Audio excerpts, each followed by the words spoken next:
चिन्मन, निजी जीवन में भी अगर आप बहुत बड़ी सफलता को हासिल करना चाहते हैं तो ये बहुत आवश्यक है कि आप अपनी भावनाओं को, अपने विचारों को बहुत छोटे शब्दों में और क्लियर शब्दों में दूसरे को समझा पाए। वैसे ही एसएसबी में है। एसएसबी में टोटल 17 टास्क होते हैं। 17 टास्क में से 13 टास्क ऐसे हैं जहाँ पे आपको बोलना है और 4 टास्क जो कि साइकोलॉजिकल टास्क होते हैं जिसमें आपको केवल लिखना है। तो आप इमेजिन कर सकते हैं कि अच्छा कम्युनिकेशन स्किल्स का होना आपके सिलेक्शन के लिए कितना ज़रूरी है। इसके बिना आपका सिलेक्शन संभव नहीं है। इन सारी बातों की चर्चा हम आज इस वीडियो में करेंगे। मैं Indian army veteran 2 times recommended from the service selection board आप सभी का स्वागत करता हूं इस डिफेंस ज़्यादा चैनल में। जेंटलमैन, कहा भी जाता है कि effective communication is the key for selection in service selection board, और ये बिल्कुल सत्य है। जेंटलमैन, आप स्क्रीनिंग से ले लीजिए।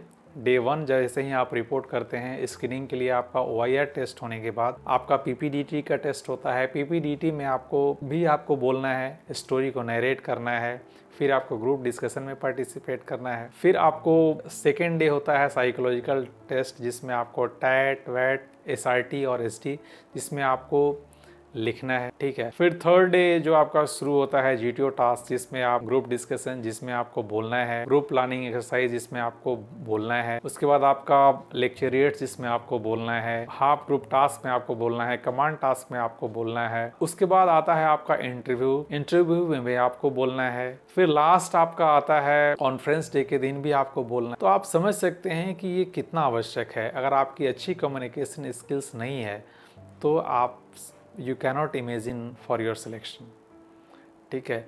इसलिए अगर आपको सिलेक्शन होना है तो गांठ बांध लो मेरे भाई कि आपको अपनी अंग्रेजी सुधारनी है, आपकी अपनी कम्युनिकेशन स्किल्स को किसी भी हालत में बेहतर करना है, ठीक है। और it is not very difficult because this is the language and it can be learn, ठीक है। If you are giving 3 to 4 months you can be the master of this language, ठीक है। Because I am telling you from the my experience, because my English was not so good, because हम लोग गांव से पढ़े हुए, सेना में भर्ती हो गए। भर्ती होने के बाद पता चला कि भाई इसके बाद आप सेना में रहते आप ऑफिसर भी बन सकते हैं। तो भाई यहाँ ड्यूटी भी करना है, अपनी तैयारी भी करनी है, अंग्रेजी भी उतनी अच्छी तरह आती नहीं है। तो how much is were difficult for me to learn. जैसे ही एक बार मैं गया, इतना मेहनत से रिटेन आदमी क्वालिफाई किया, रिटेन क्वालिफाई होने के बाद मैं जैसे ही SSB के लिए गया, स्किन्ड आउट हो गया। स्किन्ड आउट इसलिए हो गया कि वहाँ सारे धुरंधर बैठे हुए हैं भैया। वहाँ तो जब स्क्रीनिंग होने के लिए बैठा है, सारे अंग्रेजी में ताबड़तोड़ बोले जा रहे हैं। आप अभी मुँह ही ताक रहे हो एक दूसरे का कि भैया मुझे मौका मिले। आप हिंदी भाषी, कौन सुन रहा है आपकी? भैया स्क्रीनिंग का तो है ही कि भाई अगर आपको स्क्रीनिंग होना है तो आपको बोलना पड़ेगा। अगर आप चुपचाप रह गए तो समझ लो स्क्रीनिंग होना पॉसिबल नहीं है मेरे दोस्त। मुझे ये चीज़ें समझ में आ गई तो मैंने ठान लिया भैया ये झूठ मूठ के बोरिया बिस्तर लपेट के जाने से और रिटर्न आने से अच्छा है मैं चुपचाप सबसे पहले इस बैरियर को, अपनी कम्युनिकेशन स्किल्स को ठीक करना है। और मैंने इस पर काम करना शुरू की। जैसे ही मैंने इस पर पकड़ बनाई, मैं गया, स्क्रीनिंग इन हुआ और 2 बार, मैं आपको अपने पर्सनल एक्सपीरियंस से कह रहा हूँ कि सिलेक्शन अगर आपको होना है तो अपनी इस स्किल पे पकड़ बना लो मेरे दोस्त, तभी ये संभव है, ठीक है।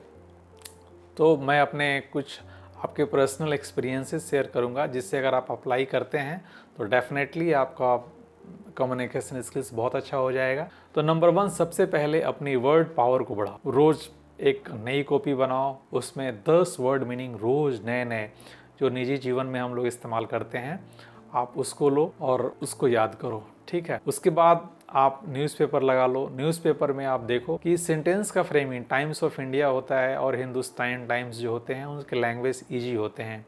हिंदू के जो लैंग्वेज होते हैं वो डिफ़िकल्ट होते हैं। तो आप हिंदुस्तान टाइम्स और टाइम्स ऑफ इंडिया जो भी आपको ठीक लगता है वो लगा लो और उसके सेंटेंस फ्रेमिंग को आप देखो कैसे वो सेंटेंस की फ्रेमिंग करती हैं। वैसे ही दिमाग में आपको अपने भी सेंटेंसेस को आप फ्रेमिंग करना शुरू करो और उसमें भी जो डिफ़िकल्ट वर्ड मिलते हैं आप उसको कॉपी में लिख के उसको याद करो। और जो भी आपको आर्टिकल अच्छे लगते हैं उनको ज़ोर से पढ़ो। ज़ोर से पढ़ोगे तो क्या है, आपके वोकल में क्लैरिटी आएगी, क्योंकि क्लैरिटी बहुत ज़रूरी है। मैं शब्द क्या बोलना चाह रहा हूँ और बोला कुछ और जा रहा है, तो इसलिए वोकल क्लैरिटी का होना बहुत ज़रूरी है। तीसरी चीज़, जो बड़े बड़े जो स्पीकर्स हैं, जो विदेश के स्पीकर्स हैं, चाहे जो बड़े बड़े नेता हैं, उनकी आप अंग्रेजी को सुनो, वो बोलते कैसे हैं, वो शब्दों का प्रोनाउंसिएशन कैसे करते हैं, जो उनके भाषण के सबटाइटल्स हैं उनके देखो। जैसे ही देखोगे ना तो आपको एक अनुभव मिल जाएगा और वैसे ही आपके दिमाग में वो चीज़ें फिट होने लगेगी, मुझे भी बोलना है तो कैसे बोलना है। या फिर नए नए जो भी इंग्लिश गाने आते हैं उनको सुनना है, आपको उनके सबटाइटल्स को देना, तो क्या है कि आपको पता चलेगा कि भैया ये सेंटेंस है, इसको ऐसे बोला जा रहा है, ऐसे बोला जा रहा है। आपका दिमाग उन चीज़ों को धीरे धीरे अडॉप्ट करने लगेगा और इस लैंग्वेज को धीरे धीरे धीरे धीरे आपका दिमाग एक्सेप्ट करेगा। और आने वाले अगर आपने कंटिन्यू किया तो 1 से 1.5 महीने में ऑटोमेटिक आपकी अंग्रेजी और कम्युनिकेशन स्किल्स दोनों अच्छी होने लगेगी। फिर और इससे आप अपने दोस्तों का ग्रुप बना लो, वहाँ पे 8-10 दोस्त मिल के आपस में डिस्कस करो, किसी टॉपिक के ऊपर अंग्रेजी में ही डिस्कस करो। हो घर में है, अगर कोई तुम्हारा भाई है या कोई है, उससे अंग्रेजी में ही डिस्कस करो। मुझे तो इसको ठीक करना है ना भाई, मुझे इस स्किल को अडेप्ट करना है, तभी मेरा सिलेक्शन होना है। इसलिए इस बात को अगर समझना है तो हेजिटेट नहीं होना है, मुझे सिलेक्शन होना है। कहीं लोग हंसेंगे, तुम्हें सीखना है और तुम सीख के रहोगे, ये दिमाग में ठान लो। अब आई रिटन पोर्शन, क्योंकि बोलने से ही तो काम नहीं चलेगा भाई। रिटन में भी चूँकि साइकोलॉजिकल टेस्ट एक बहुत इंपॉर्टेंट टेस्ट है। 12 स्टोरी में अगर शुरुआती एक 2 स्टोरी साइकोलॉजिस्ट ने देख लिया कि ये स्टोरी में क्या लिखा है ग्रामेटिकली, अगर बहुत सारे एरर हैं, वो आगे देखेगा नहीं, कट पीट करके वापस रख देगा,